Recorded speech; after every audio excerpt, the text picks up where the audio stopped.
오늘 본문의 말씀은 보이지 않는 그런 소망이 보이지 않는 상황 속에서도 하나님께 찬송을 드리기를 멈추지 않은 한 믿음의 사람의 기도를 우리가 볼 수 있습니다. 고백을 볼 수가 있습니다. 이 시인은 힘겨운 상황 속에서도 믿음을 잃지 않습니다. 그리고 하나님을 다시금 찬송하며 믿음의 고백을 더해 가는데요. 우리 그 시인의 기도, 그 고백을 한번 같이 살펴보면서 하나님의 은혜를 함께 나누고자 합니다.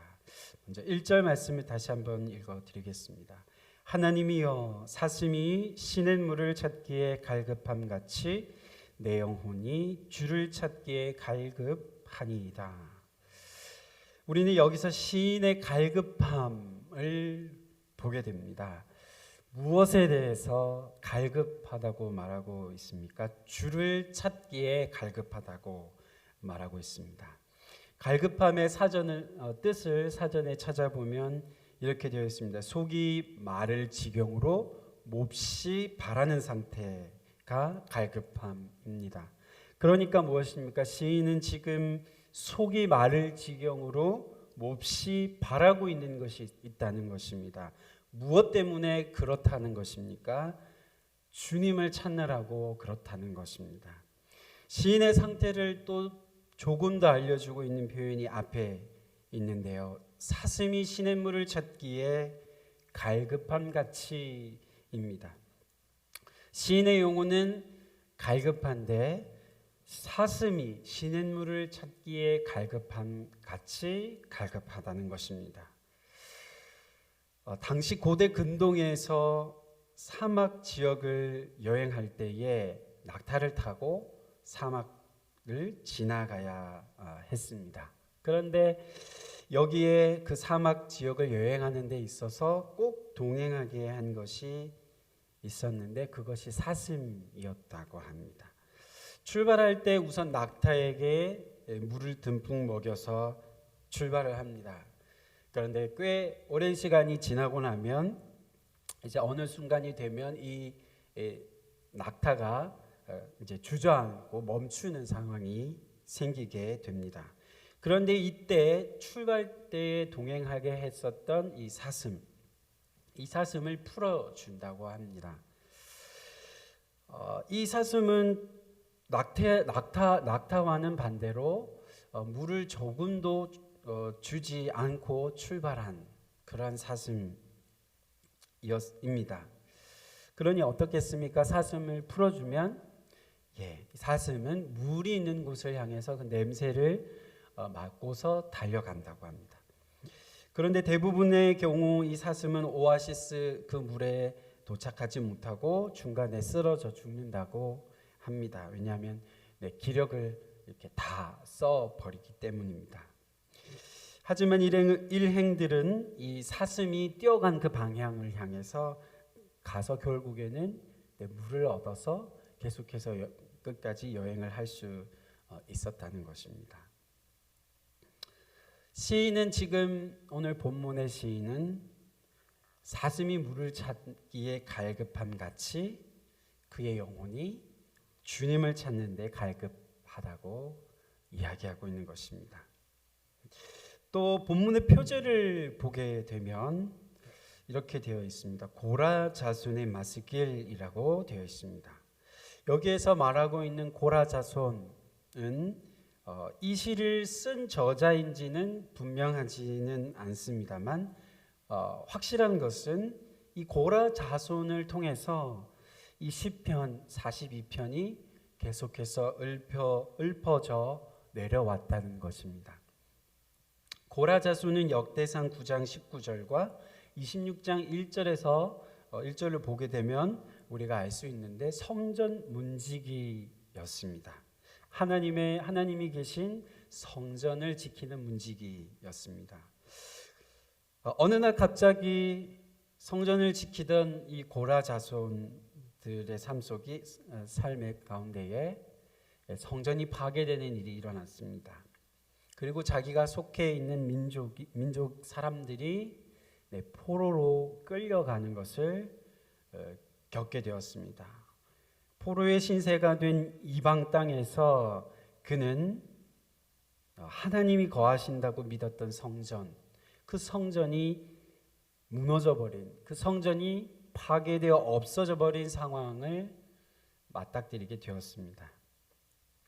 지금까지 그가 아마도 살아오면서 한 번도 생각해 보지 못했던, 그리고 한 번도 상상해 보지 못했던 상황 앞에 그가 놓이게 된 것입니다. 성전이 파괴된 것은 여호와 하나님, 그들이 섬기던 여호와 하나님이 전쟁에서 진 것이고 패배한 것이고, 그리고 여호와 하나님이 참 하나님이 아니라고 하는 그런 의미였습니다. 하나님이 계시지 않는, 하나님이 살아 계시지 않는 것 같은 하나님의 부재 상황 앞에 지금 시인은 처한 것입니다. 예배를 드리고 싶어도 드릴 수가 없고, 하나님께서 나와 함께 하신다는, 우리와 함께 하신, 자신들과 함께 한다라고 하는 것을 경험할 수 없는 그런 상황이 놓인 것입니다. 네, 2절 다시 한번 읽어드리겠습니다. 2절 말씀. 내 영혼이 하나님 곧 살아계시는 하나님을 갈망하나니 내가 어느 때에 나아가서 하나님의 얼굴을 배울까.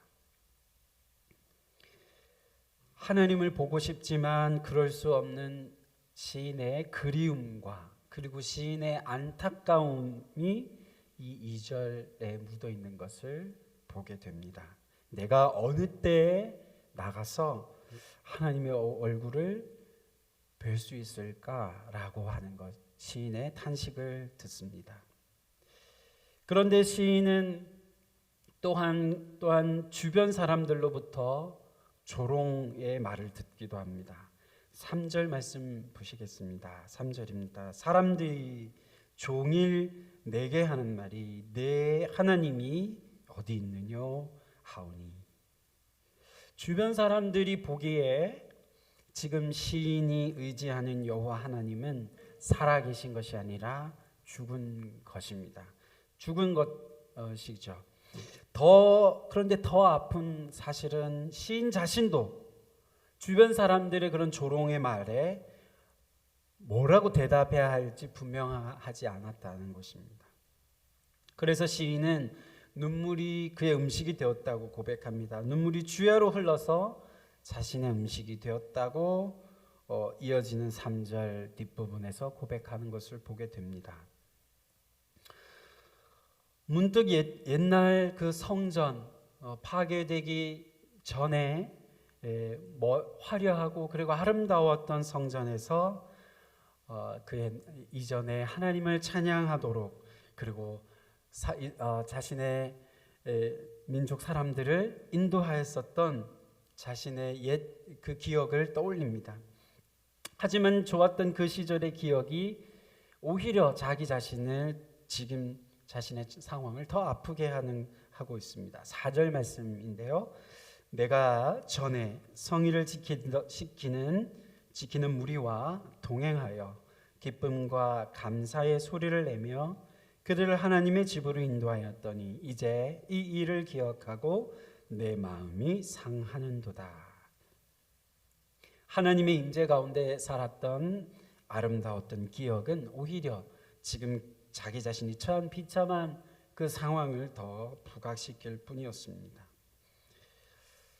아마도 이러한 가운데에서 시인은 이런 질문을 했을 것입니다. 하나님을 믿는 것이 무엇일까? 내가 믿어온 것, 내가 하나님을 믿어온 것이 무엇이었을까? 아마 질문했을 것입니다. 그런데 이러한 질문은 오늘 힘겨운 삶을 살아가는 우리들에게도 생겨나는 질문입니다. 우리들에게도 일어나는 질문이기도 합니다. 왜 그렇습니까? 세상에는 우리를 조롱하고 또 악한 자들이 오히려 더 성공하고 형통한 것처럼 보이는 것이 있기 때문입니다. 신앙의 양심을 지키기 위해서 애써왔지만 그러한 나의 행동이, 그러한 나의 걸음이 어리석은 것이고 무용지물처럼 보이는 때가 우리들에게 있기 때문입니다.